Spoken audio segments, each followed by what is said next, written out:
को ढक लिया है। इसीलिए देह संगात असत है एवं अंतःकरण जड़ है, यह सबको प्रतीति नहीं हो रही है, बल्कि देह विद्यमान है और अंतःकरण चेतन है, ऐसी भ्रांति प्रतीत हो रही है। तथा माया के जड़ दुख इन धर्मों ने आत्मा के सत चित धर्मों को छिपा लिया है।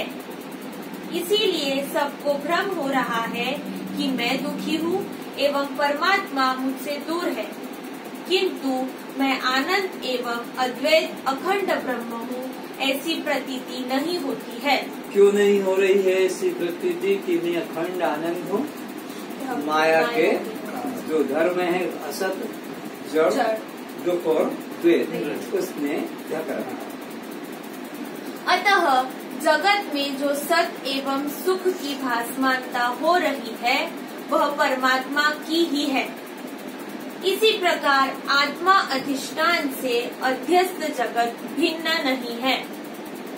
आत्मा में संसार व्याप्त है एवं संसार में आत्मा व्याप्त है।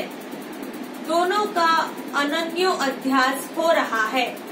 कैसा होता है अनन्यो अध्यास? एक लोहे का गोला पूरा आग में डाल दो, लाल सुर्ख हो गया पूरा, तो उस लोहार का बच्चा पास में खड़ा है, उसने उसको चिमटे से पकड़ के अलग डाला, तो वो गोला तो था गुड़कने जाने लगा। तो बच्चा कहता, पिताजी आग कैसी गोल है? तो बाप कहता, बेटा आग गोल नहीं है, लोहे का गोला। तो फिर वो बच्चा दूसरी तरफ से कहता है, तो पिताजी आग गुड़कती जा रही है। नहीं बेटा, लोहे का गोला। तो फिर वो गोला लाल है? नहीं, गोला तो काला लोहे का है। तो लाल पना किसका है? आग का। और गोला पना है गोले का। तो गोले ने अपनी गोलाई ढक दी किस पर? आग पर, और आग ने अपना रंग डाल दिया गोले पर। तो उस अज्ञानी को आग गोल दिखाई पड़ रही है, क्योंकि आग का धर्म गोले पे लाल हो गया, तो वो गुड़क रहा है। तो बच्चा सोचता है कि ये आग गुड़क रही है। ऐसा अनन्य अध्यास, अन्य आपस में एक दूसरे के अंदर अध्यास, इसका धर्म उस पे आ गया, उसका धर्म इस पर आ गया। लोह पिंड व अग्नि की तरह है, अर्थात अग्नि की लालिमा व तप लोहे में व लोह पिंड की गोलाई, लंबाई, चौड़ाई, वजन अग्नि में अज्ञान से आरोपित हो जाता है। जिस प्रकार घट पात्र में रखी मदिरा से घड़े का आकाश मदिरा की गंध से कभी लिप्त नहीं होता है, न मल रखने से घड़े का आकाश मलिन होता है। देखो दृष्टांत दिया जा रहा है बहुत सुंदर।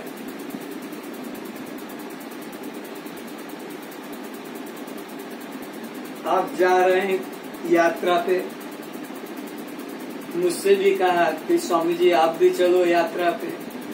तो भाई मैं तो जा नहीं सकता हूँ, बूढ़ा हो गया, उम्र ज्यादा हो गई, चला नहीं जाता है। तो तुम ऐसा करो, मेरा ये तुम्बा ले जाओ जो रहता है पानी का, इसको मेरी जगह डुबकी लगा लगा के नहलाकर ले आना। और वो गए कुंभे को लेकर, और उसमें आते समय पानी भर के ले आना गंगा का। तो हम यहाँ प्रसाद रूप में सब भक्त और ले लेंगे। तो छोड़ कर गया, अपनी पत्नी ले गया, बच्चा ले गया, और यात्रा करके वो तुमने को यात्रा करके आए। सब जगह हाँ अच्छे से खूब जगह जगह स्नान किया, दान किया, प्रसाद किया। अच्छा, तो वो कहाँ है मेरा तुम्बा? ये गंगा जल लाए, वहां लिया। अब तो थोड़ा थोड़ा प्रसाद लेकर जाओ। तो सबको दिया तो कड़वा हो गया। अरे ये कड़वा कैसे हो रहा है? तुमने इसको नहलाया नहीं था क्या? बोले नहीं, जहाँ गए थे डुबकी लगाई थी। तो वो जो तुम्बा था, कड़वी, गांव में ऐसे होती है कड़वी, उसको आल तुबड़ी भी बोलते, तुमड़ा बाबा लोग पानी लेके चट्टी जाते। तो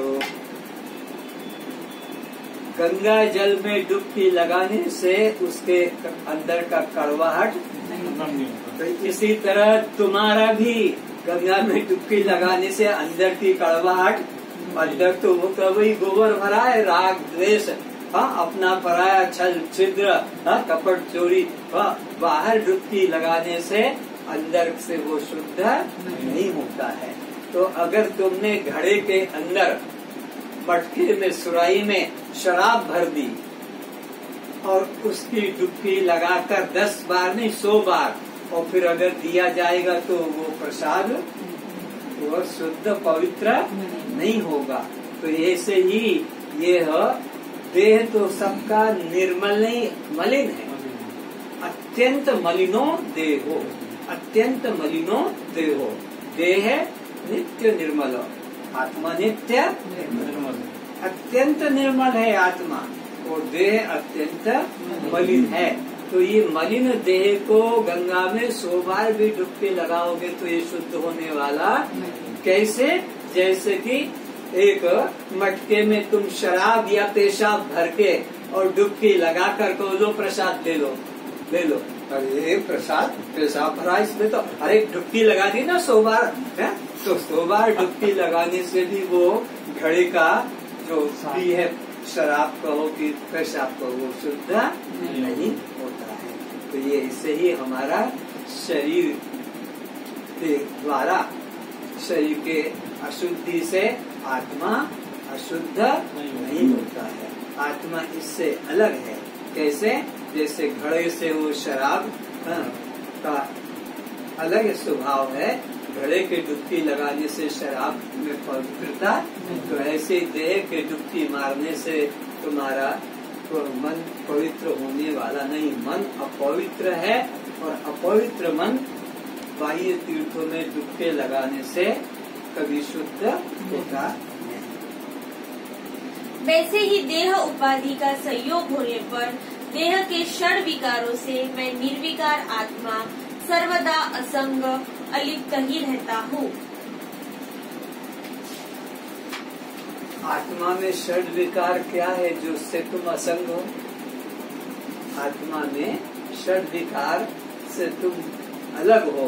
ये दृष्टांत क्यों दे रहे हैं कि घड़े से, घड़े में रखी हुई शराब अलग है। घड़े का कोई भी डुबकी लगाने से वो शराब पवित्र होने वाली नहीं है। तो ऐसे ही तुम्हारा स्वरूप क्या है? 6 विकारों से रहित है। देह में 6 विकार है। 6 कैसे शुरू होते हैं? जन्मना, फिर रहना, फिर बढ़ना, फिर युवा होना, फिर बूढ़ा होके और मर जाना। ये देह में 6 विकार है। आत्मा इससे अलग है। कैसे अलग है? जैसे वो घड़े से और वो शराब अलग है, ऐसे ही इस देह से मैं अलग हूँ। आत्मा के अज्ञान से संसार सत्य भाषित होता है और आत्मा के ज्ञान से संसार वस्तु ही सिद्ध नहीं होता है। जिस प्रकार मंद अंधकार स्थित रस्सी सर्पाकार प्रतीत होती है, रस्सी ज्ञान से फिर वह सर्प भ्रम नहीं होता है। एकोहम बहुश्यामा, इस सिद्धांत का जिसने अपरोक्ष अनुभव अर्थात वह ब्रह्म मैं हूँ यह जान लिया, उसके लिए अब यह समस्त नाम रूप जगत ब्रह्म से किंचित भी पृथक नहीं दिखाई देता है। जब अधिष्ठान का ज्ञान हो जाता है तो फिर अध्यस्त की कोई सत्ता ही नहीं रहती है। अधिष्ठान का ज्ञान नहीं होता है तब तक अध्यस्त सत्य प्रतीत होता है। तो अधिष्ठान यहाँ पर अपना आत्मा है, उसके अज्ञान से यह जगत सत्य सा भाषित होता है।